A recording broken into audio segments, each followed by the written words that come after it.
Alright guys, finally we have gameplay footage of both Ultraman and Halloween. Now this isn't official gameplay footage from Spooky. In fact, it's actually just game footage from people that have taken it at PinFest, which is going on right now. And we're going to look at it and we're going to review over it and we're going to talk about it right now.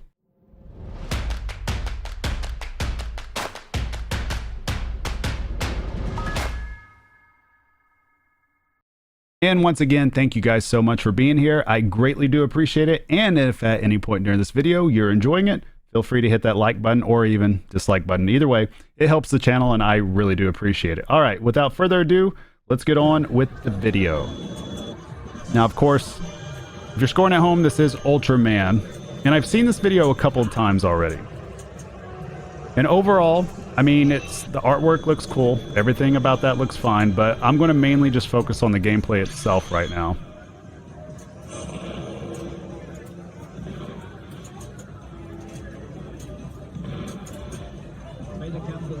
And really what it feels like, what it amounts to is just a lot of flipping with the ball coming kind of back to the flipper via hitting post or hitting something else.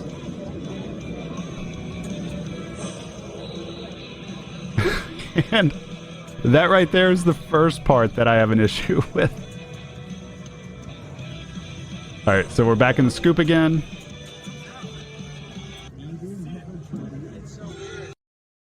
Alright, so what did we hear the viewer or what did we hear the person that was playing and the person that was watching? We heard, I believe one person said, I can't see it, and the other person said, it's so weird. And so what it felt like they were referring to, because this is what's catching my eye in terms of gameplay, is down here in this area right here, wherever that little elevator is bringing up the ball to the end lane, and they have one over here also. I think that mechanic itself is going to be very difficult for the player to get the hang of unless you're just playing this game over and over and over again. If you're just dropping coins in it and you're unaware and you're a very casual player, I think that's going to lead to some frustration. And when I see this mechanic play out in a 2-ball multi-ball setting, I see it being just a lot of source of frustration also, because naturally multi-ball is going to cause a lot of chaos. You're going to have balls flying around everywhere. But if a ball gets parked in a scoop and it disappears for a little while, all of a sudden it's out of sight, out of mind. And if the next thing you know, a few seconds later, it's all of a sudden popping up to your right flipper, that's going to be hard to track. Even if you have light indicators, you're still tracking either one or two other additional pinballs. Now, that's depending on what the code is like in here, but for the most part, we saw that play out right here to where there's a ball in the upper play field. The player's kind of waiting for it, trying to see where that's at, and then all of a sudden, there's a ball that shows up at the right end lane with the right flipper, and they completely miss it. And there didn't seem to be any other indication besides just that little area right there. So unless you're expecting it and unless you're actually just looking down there for whatever reason, I could see that being a source of a problem a lot. Let's go back over it one more time here. So that shot right there is interesting. From that left flipper, it looks like it just went fired right through here. And those flippers do look snappy. I'll give Spooky that. They look very snappy. It looked like it went up here and it did a quick 180. Almost like the Led Zeppelin right ramp, to where it just flowed right up here to that upper flipper right there. Now, what's really awkward, at least for me as a player when I see this, is that first upper playfield is a left flipper. And there's only one up there, but it's on the right-hand side. So I think for some people that might take some time getting used to. I know for me personally, it'd probably take me some time getting used to, but that's just kind of a little nuance that I noticed while watching this video. And so that, okay, it looked like right there that the ball just fell in this little area right here and went back to the plunger. I don't know how to feel about that. That's exactly what happened. And then you just plunge it back to the left flipper. That's the first time I've noticed that. I don't know how to feel about that. Okay, so it's given me a lot of pause. I've never seen something like that feed back to the shooter lane before on purpose. Now, obviously, code-wise, there'd have to be something for that, but then when you see this, it didn't really it didn't really seem to affect the gameplay any from a code standpoint. Huh. Okay. Well, there has to be something coded in for that, I think, to make that worthwhile. So we'll just keep on going here. And this is what I'm worried about right here. So that ball just went into that right scoop. And right there, it took a solid 5 seconds for that ball to come back to that right flipper. And this is during a multi-ball. Now, I'm not saying it's never happened before, but it is happening right now. So it's back in the right scoop. It's longer than 5 seconds. We're still waiting for it to come out. And there it goes. The player completely misses it. And just judging by the amount of time it took, that was between 8 to 10 seconds right there.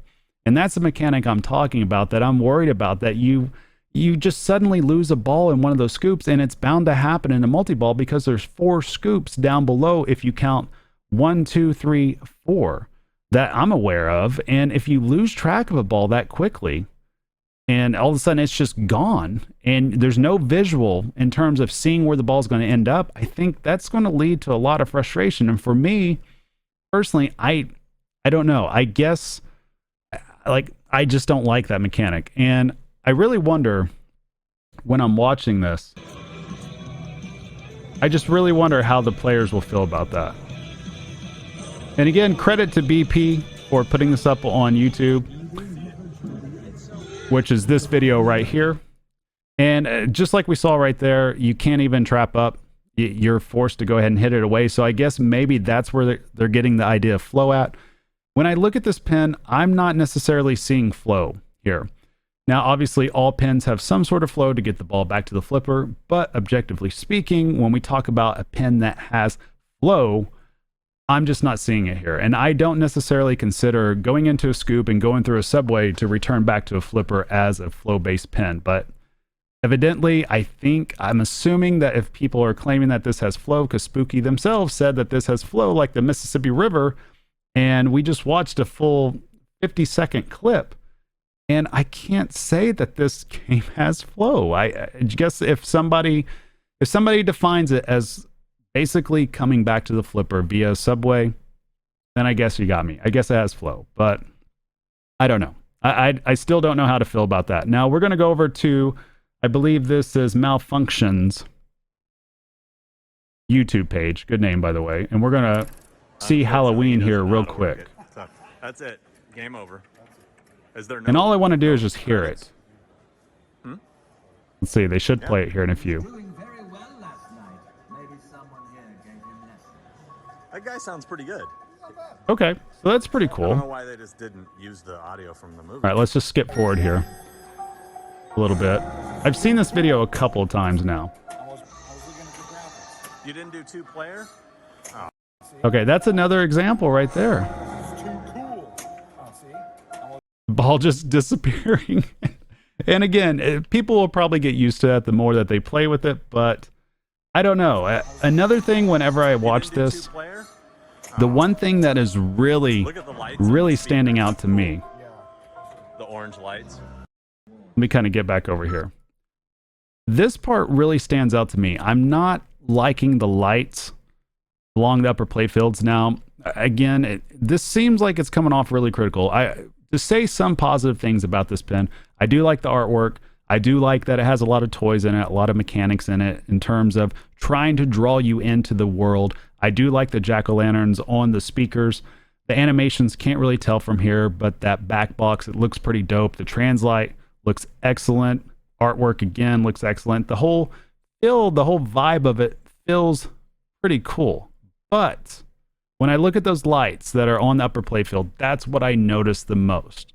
That's the first thing that my eyes are drawn to, and I don't think that that's necessarily a good thing. When I think Halloween, I don't think lights like that. I don't think of something that almost looks like, see, like right there, it's super bright right there. That doesn't seem like Halloween vibe to me.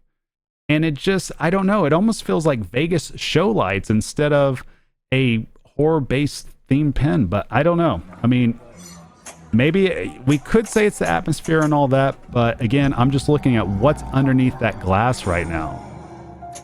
And that's what I'm noticing the most. It's just those lights. I see it. Okay, we're getting back into that scoop again. Come back out of it. And again, I'm just not so sure about this. It just doesn't seem like this right here would be very fun to shoot. Again, could be wrong. I do like how this is wide open. I do like the drop targets right here. I mean, the air balls are going to happen. At least they recognized it with a deflector. I do like how quickly that one shot goes right up through here. Well, you can't really tell from this angle, but I do like how from the left flipper you can hit it, and it seems to do that 180, that quick 180 to the upper playfield. That's pretty cool. I like that it doesn't take much time to get up there. But don't know if he gets up. No, doesn't get up there. Getting grabbed. Okay, we're back down here again. So yeah, just like I was mentioning earlier, it seems like the whole game is really going to revolve around coming through that right flipper. Anytime it drops down, it's going to go back to the shooter lane, or it's going to drop back down to the scoop and bring it back to the right flipper. Again, I personally am not a fan of that mechanic just because I want to see the ball do things. I don't want the ball to be in one place and then suddenly appear at another place, and for that to do that on multiple shots. I'm not a big fan of that. That doesn't feel like it's very flow-based. It feels like it's very stop and go, which can be fun if you create the atmosphere around it. That's the key. They're going to have to create the atmosphere around that shot.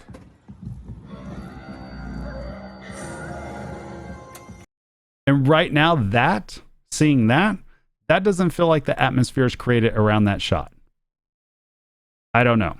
Again, I could be wrong. Maybe it's just something I have to experience ahead of time. But I don't know. What do you guys think? What do you guys think overall? I think if you've bought this pen ahead of time, I think you're probably happy. You're probably excited. I think if you didn't get this pen, I think you're probably like, you might be excited, but on the other hand, you might be glad you didn't go in on it. It's going to be very telling. Once this game gets its full gameplay reveal, that's what's going to be very telling. And I still don't know. I'm seeing things on here that are red flags to me for the type of gameplay that I enjoy. But that doesn't mean that it's going to be bad. It doesn't mean that you won't enjoy it. I just know what I like out of a pen, and I know what I enjoy shooting.